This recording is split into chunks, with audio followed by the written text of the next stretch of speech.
A very good afternoon to all of you. आज हम बात करने वाले हैं ल्यूकोडर्मा पर, यानी कि शरीर पर वाइट या ब्राउन पैचेस या स्पॉट्स का होना, जिसकी शुरुआत होती है अक्सर आपके नीज से, एल्बोज से, रिस्ट यानी कलाई से, या फिर आपकी नेक यानी कि आपकी गर्दन से।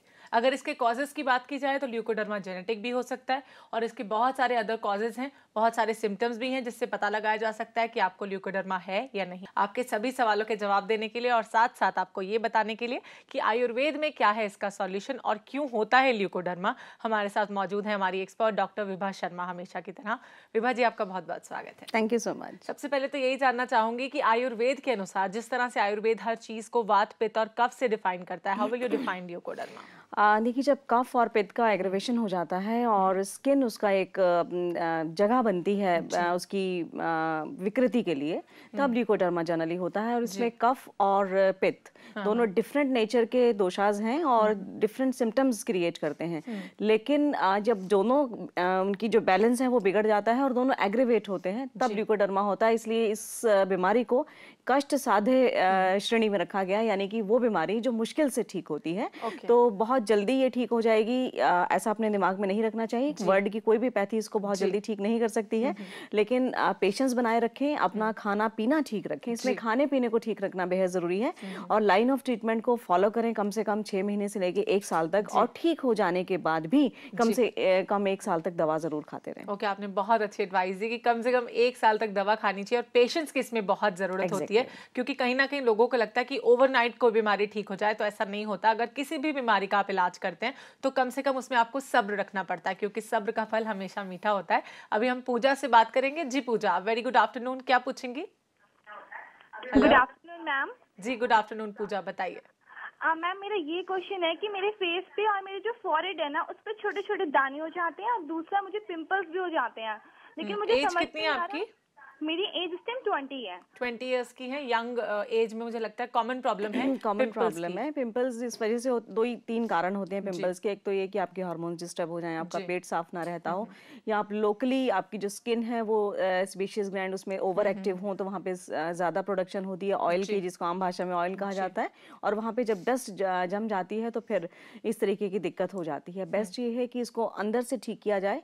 त्रिफला खाया जाए 1 चम्मच सुबह शाम, ब्रेकफास्ट और डिनर के बाद। आप सुबह खाली पेट और रात को सोते वक्त आप त्रिफला खा सकती हैं, और इसके साथ लाल चंदन को घिसें और साथ में छोटी सी हल्दी की गांठ को आप भिगो के रखें दूध में 3 से 4 घंटे के लिए, उसको घिसें। और अगर उन दानों में इन्फेक्शन होता है, यानी कि वाइट पस होती है, तो थोड़ी सी नीम की कोंपलें भी मिला लें और उस एप्लीकेशन को चेहरे पे 15-20 मिनट के लिए रखें और उसके बाद वॉश कर दें। और महामंजिष्ठ आदिरिष्टम 5 चम्मच सुबह और 5 चम्मच शाम लें। अभी बात करेंगे कमल के साथ, जिन्होंने हमें कॉल किया। जी कमल। हेलो, लगता है कमल के साथ हमारा संपर्क टूट गया है। जेनेटिक कॉजेज के अलावा विभा जी, अकॉर्डिंग टू आयुर्वेद, क्या कॉजेज हो सकते हैं इसके ल्यूकोडर्मा के? देखिए, पहला कॉज तो यही है कि ऐसा लाइफस्टाइल अगर रखा जाता है जिसमें बहुत एग्रीवेशन होता है पित्त का या कफ का, रादर दोनों का, तभी ल्यूकोडर्मा होता है। और मेलानिन के कुछ सेल्स की स्किन के किसी पर्टिकुलर एरिया पे कमी हो जाने से भी, अगर एलोपैथ में उसको एक्सप्लेन करते हैं तो वो यही कहते हैं कि मेलानिन की यहाँ कमी हो गई है, इस वजह से ल्यूकोडर्मा हो गया है। आयुर्वेद में ल्यूकोडर्मा को भी कुष्ठ की श्रेणी में रखा गया है और उसी तरह से इसका लाइन ऑफ ट्रीटमेंट किया जाता है। लेकिन कुष्ठ में और इसमें फर्क ये है कि कुष्ठ में नंबनेस हो जाती है, मतलब सेंसिटिविटी खत्म हो जाती है। आप उस जगह पे पिंच करेंगे, आप उसको पिंच चुभाएंगे तो पेशेंट को पता नहीं चलेगा, लेकिन इसमें सेंसिटिविटी नहीं खत्म होती, रादर सन रे से ओवर सेंसिटिव हो जाती है स्किन।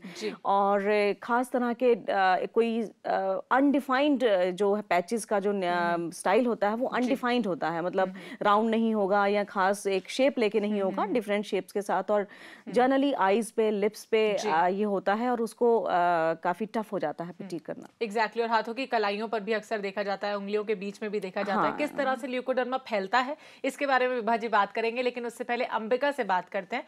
जी अंबिका। हमारा ये क्वेश्चन है। हेलो। हाँ हेलो जी बताइए, क्या पूछेंगी? हमें ये क्वेश्चन है, जो क्या कहते हैं, हमने 12 कर लिया, हमें आगे करने कुछ है, इसी बारे में पूछिए। जी, हम आपका सवाल समझ नहीं पा रहे हैं, क्या कह रही हैं आप? हमें आपकी आवाज प्रॉपर्ली नहीं आ रही है। हमारा सवाल ये है, जो हमने ना मतलब 12th कर लिया है जी, हम पढ़ रहे हैं, हमें आगे कुछ करना है, इस बारे में हम आपसे पूछ रहे थे। ओके, वैसे इनका सवाल हमारे टॉपिक से नहीं जुड़ा है, लेकिन ये जानना चाहते हैं कि आगे कुछ करना चाहती हैं। 12th किया है इन्होंने, तो क्या कर सकती हैं आगे ये? देखिए, ये तो आपकी टेस्ट और आपकी जो एबिलिटी है उस पे डिपेंड करता है कि आपकी इच्छा क्या है और उस इच्छा के पीछे आप कितनी एफर्ट कर सकती हैं और उसमें आप में कितनी उसमें क्षमता है। तो जो आप करना चाहती हैं और अगर आप में उसकी क्षमता है करने की, तो आप उसके लिए डिफरेंट जो भी आजकल तमाम तरह के कोर्सेज हैं, जहाँ आपका मन करता है और जो आपको लगता है कि आप उसको अच्छे से कर पाएंगे, आप उसे कीजिए। बिल्कुल, जो आपको लगता है कि आप जिस फील्ड में अच्छा कर पाएंगी, प्लीज उसी के लिए जाएगा। ये नहीं कि पेरेंट्स के दबाव में आके आप वो चीज करें जो आपके लिए सूटेबल ना हो या फिर आपको पसंद ना हो या आपका उसमें इंटरेस्ट ना हो। बहुत बहुत शुक्रिया हमें कॉल करने के लिए। अभी उषा से बात करेंगे। जी उषा। हेलो। हेलो। मेरे को doctor ma'am very good afternoon Usha, बताइए क्या पूछेंगे? मैं प्री मॉर्निंग फर्स्ट डेट से गुजर रही हूँ अभी, मतलब तो मेरे को मतलब अभी 6 महीने बाद डेट हो जाती है और डिस्चार्ज तो काफी कम होता है, पर एक टेंशन सी अजीब सी हो जाती है जी। और मूड मतलब जरा सी बात पे कोई बात होती है तो मूड एकदम मतलब गुस्सा बहुत जल्दी आता है। ओके, मेनोपॉजल स्टेज से गुजर रही हैं और मूड स्विंग्स बहुत जल्दी होते हैं। नहीं, उससे पहले इन्होंने क्या कहा कि पीरियड्स इनको बहुत टाइम बाद होते हैं या बहुत जल्दी होते हैं? बहुत टाइम बाद होते हैं। बहुत टाइम बाद होते हैं, तो ज़्यादा टेंशन की जरूरत नहीं है। पता आपको चली गया है कि आप हार्मोनल डिस्टर्बेंस के फेज से निकल रही हैं, तो थोड़ी सी अपने आप को भी विल पावर को स्ट्रांग करें और ये सोचें कि लाइफ का फेज है, बहुत आराम से निकल जाएगा। और दूसरा, अश्वगंधा अरिष्टम का सेवन करें आप 5 चम्मच सुबह शाम ब्रेकफास्ट और डिनर के बाद, और साथ में अशोका अरिष्टम लें 5 चम्मच सुबह शाम ब्रेकफास्ट और डिनर के बाद। ज़्यादा कुछ आपको करने की जरूरत नहीं है, क्योंकि ना आपको ओवर ब्लीडिंग है, जो एंग्जाइटी है वो अश्वगंधा से क्योर हो जाएगी, और जो थोड़ा डिस्टर्बेंस बैलेंस नहीं हुआ है हार्मोन्स में, वो अशोका अरिष्टम से ठीक हो जाएगा। ओके, रश्मि से अभी हम बात करेंगे। जी रश्मि। हेलो। लगता है रश्मि के साथ हमारा संपर्क टूट गया है। हम बात कर रहे थे कि किस तरह से ल्यूकोडर्मा फैलता है। इसका नंबर 1 रीजन हो सकता है कि सन एक्सपोजर में जो लोग रहते हैं, अगर थोड़े से भी व्हाइट पैचेस या ब्राउन पैचेस हैं तो वो एग्रीवेट हो जाते हैं। इसके अलावा और क्या कारण? इसके अलावा अगर हम डिफरेंट तरह के जो प्रकृति के फूड खाते हैं, इसको सिर्फ आयुर्वेद में एक्सप्लेन किया जा सकता है कि जिन खानों की नेचर बिल्कुल डिफरेंट है, अगर उनको खाया जाता है तो ल्यूकोडर्मा हो जाता है। जैसे आप पान खाते हैं रात को डिनर के बाद और फिर घर आके दूध पी लेते हैं, ये रॉन्ग प्रैक्टिस है। इसी तरह से मछली के साथ खाना के बाद मछली आपने डिनर में या लंच में खाई और उसके बाद आपने दूध का सेवन किया है, तो इस तरीके से भी जो डिफरेंट तरह के खाने हैं जो आपस में फ्रेंडली नहीं है, उनको खाने से भी ये प्रॉब्लम हो जाती है। और ये भी मैं कहना चाहती हूँ कि हर वाइट पैच ल्यूकोडर्मा नहीं होता है, और इसलिए जिनको भी वाइट पैचेस हैं प्लीज पहले उसका डायग्नोज करा लें, क्योंकि हो सकता है कि वो फंगल इन्फेक्शन या रिंग वॉर्म या और कुछ इस तरीके का इन्फेक्शन हो जो आपको ऐसा लगता है कि ये वाइट पैच हो सकता है। जनरली फंगल इन्फेक्शंस भी होते हैं जो इसी तरह के सिम्टम्स सामने आते हैं और उसी तरह के पैचेस दिखते हैं, तो इसलिए हर वाइट पैच वाले को टेंशन में नहीं आना चाहिए। जी बिल्कुल ठीक आपने कहा कि हर वाइट पैच ल्यूकोडर्मा नहीं होता है, इसलिए लोगों को ये नहीं सोचना चाहिए अगर छोटा सा वाइट पैच या ब्राउन पैच बॉडी पर हो रहा है तो वो ल्यूकोडर्मा ही होगा। पहले डायग्नोस कराएं, उसके बाद ही ये अपनी राय दें कि आपको ल्यूकोडर्मा है या नहीं। वैसे अभी हम बात करेंगे शालू के साथ। जी शालू। हेलो। हेलो, नमस्कार मैम। नमस्कार शालू, बताइए। मेरी बेटी है 9.25 साल की और उसको साइनसाइटिस भी है और एनॉइड भी है, उसके नाक का मांस। आपकी आवाज हमें क्लियरली नहीं आ पा रही है, प्लीज अपने सवाल को दोहराइए। मेरी बेटी 9 साल की है लगभग और उसको साइनोसाइटिस है। ओके, साइनोसाइटिस है इनकी बेटी को। और आपका कोई दूसरा सवाल भी है शायद? हाँ जी, उसका ना नाक में मांस बढ़ रहा है और वो बढ़ते बढ़ते गले तक जा चुका है। ओके, साइनोसाइटिस की प्रॉब्लम है और नाक का मांस बढ़ रहा है, बढ़ते बढ़ते गले तक जा रहा है।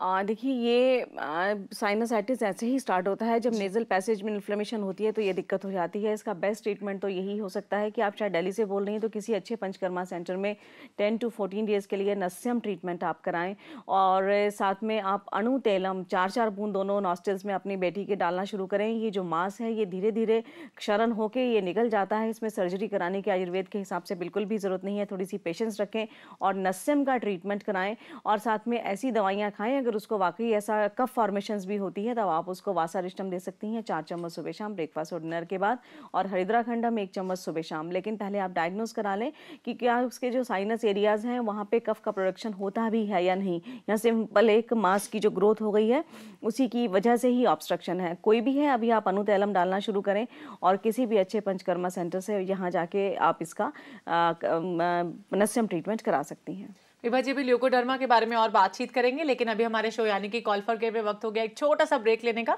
आप कहीं मत जाइए, क्योंकि ब्रेक के बाद हम बात करेंगे कि क्या इफेक्ट्स हो सकते हैं ल्यूकोडर्मा के इंटरनली और एक्सटर्नली। तो देखते रहिए प्रज्ञा, जो आपको मिलाए बेहतर आपसे।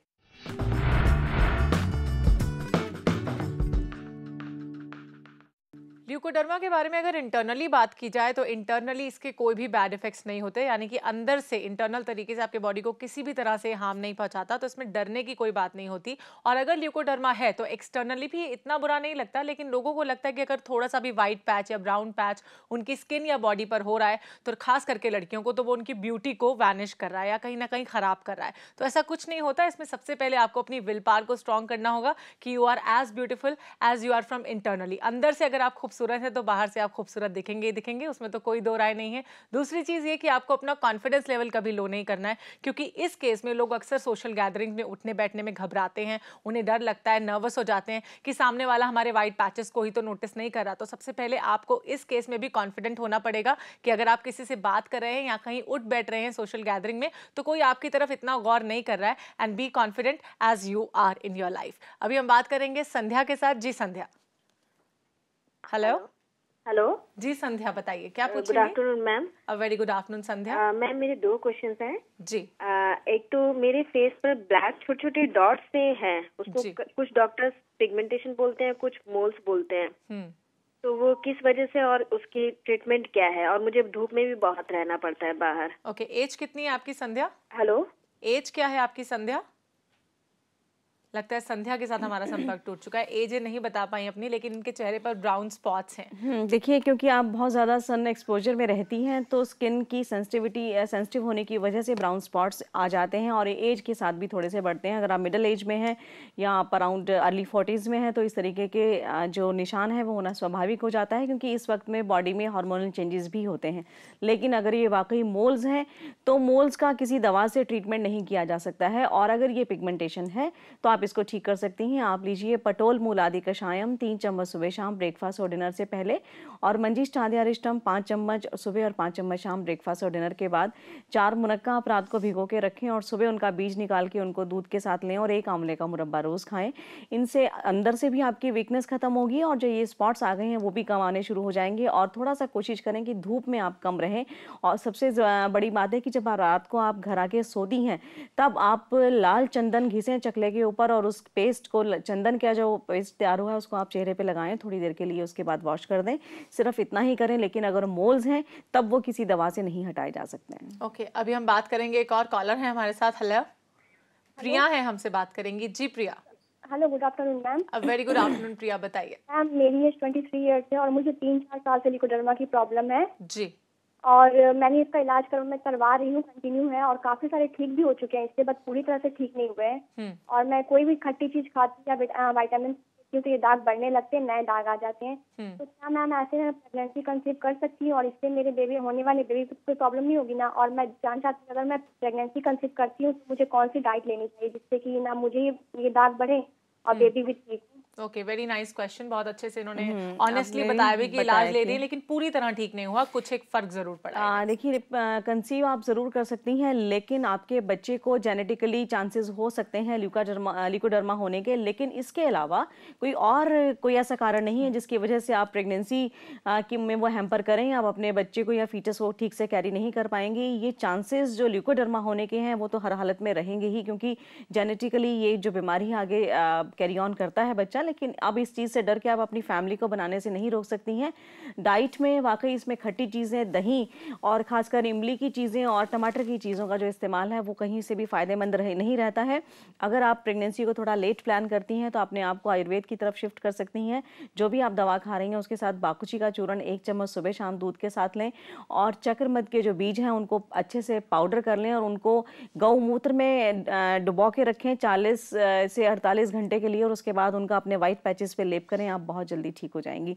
लेकिन अगर आप प्रेगनेंसी प्लान करना चाहती हैं तो आप अपनी जो भी दवा खा रही हैं उसके लिए भी अपने फिजिशियन से पूछिए कि दवाई का तो कोई साइड इफेक्ट फीटस पे नहीं हो सकता है। अदरवाइज ल्यूकोडर्मा के पेशेंट को प्रेगनेंसी कैरी ऑन करने में और डिलीवरी करने में कोई दिक्कत नहीं आती है।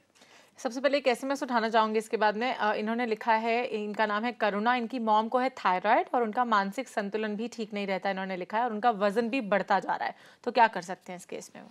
देखिए, पहले तो थायराइड ही ठीक करना ज़रूरी होगा, क्योंकि जब तक थायराइड ठीक नहीं होगा तब तक वजन जो है वो नहीं ठीक होगा। और जो डिप्रेशन के जो लोग हैं उनको वैसे भी टेंडेंसी हो जाती है कि वो ज़्यादा ओवर ईटिंग शुरू कर देते हैं। डिप्रेशन में उन्हें पता नहीं चलता कि वो क्या खा रहे हैं और कितना खा रहे हैं, और उस वजह से भी ओवरवेट हो जाता है। तो डिप्रेशन के कारण तो इन्हें खुद ढूंढने पड़ेंगे और उसको दूर करना पड़ेगा। और बेसिकली मानसिक जो संतुलन बिगड़ा हुआ है उसमें उनके क्या सिम्टम्स हैं वो हमसे ये शेयर करें, तभी उसके लिए इलाज तभी बताया जाएगा। अभी थायराइड के लिए उनको पिपले आसम और जीरका रिष्टम दोनों में से 5-5 चम्मच सुबह शाम ब्रेकफास्ट और डिनर के बाद दें, और साथ में कांचनार गुगलू की 2 टैबलेट सुबह शाम दें। अब थायराइड कितना है और डिफरेंस T3, T4 और TSH में कितना है, इसके अलावा अगर कोई दवाई देना मैं चाहती हूँ तो वो उनकी रिपोर्ट जो देख के तभी ऐड ऑन की जा सकती है। ये जो बेसिक लाइन ऑफ ट्रीटमेंट है काफ़ी हद तक यही ठीक कर देता है। और जब रात को दूध पीती हैं तो वो 1 गिलास दूध के साथ आधा चम्मच ड्राई जिंजर पाउडर, जिसको हम आम भाषा में सौंठ कहते हैं, उसका सेवन कर सकते हैं। विभा जी, भी और बातचीत करेंगे आपके साथ, लेकिन कॉल फॉर केयर में एक और छोटे से ब्रेक का वक्त हो गया। आप कहीं मत जाइए, क्योंकि ब्रेक के बाद अभी बहुत कुछ बाकी है आपके साथ डिस्कस करने के लिए। तो देखते रहिए प्रज्ञा, जो आपको मिलाए बेहतर आपसे।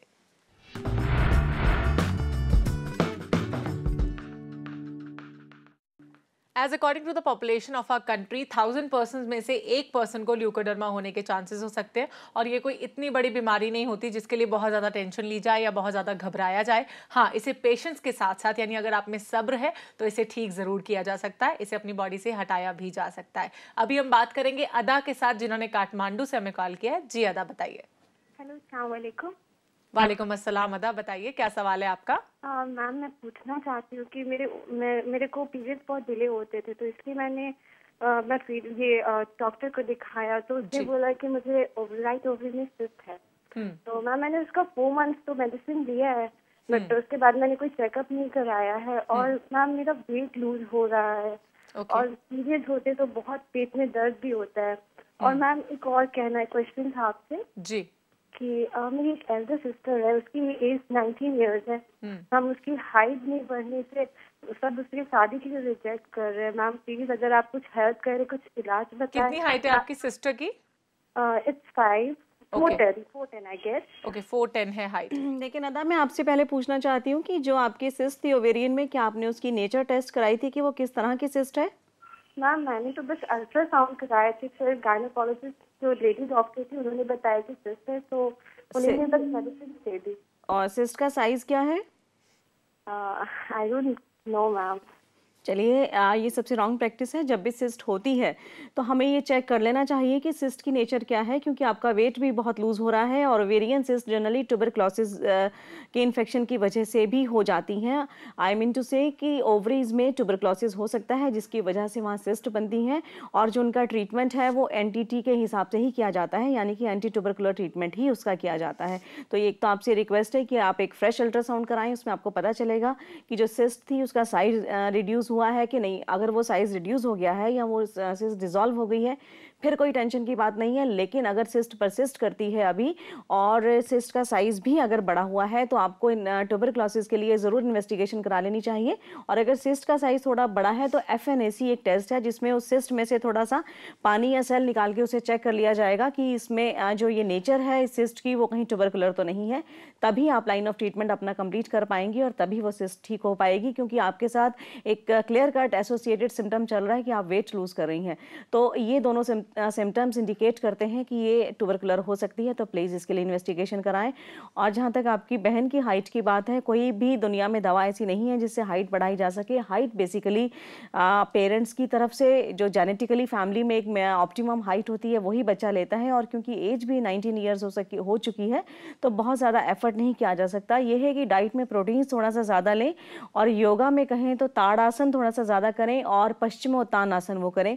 सिर्फ यही 2 तरीके ऐसे हैं जिनसे थोड़ी बहुत अगर 1-2 इंच हाइट इंक्रीज हो सकती है तो शायद हो जाएगी। चलिए, अभी हम बात करते हैं प्रतिभा के साथ। जी प्रतिभा। हाँ जी, good afternoon. Very good afternoon, बताइए। मेरी बेटी है 14 इयर्स की, उसको पेट में गैस बहुत फॉर्म होती है। जैसे उसने दूध मिल्क वगैरह लिया मॉर्निंग में, तो जब तक उसको डकार नहीं आती है जी बड़ा अनईजी फील करती है। एज 14 इयर्स की है की बेटी। हाँ जी।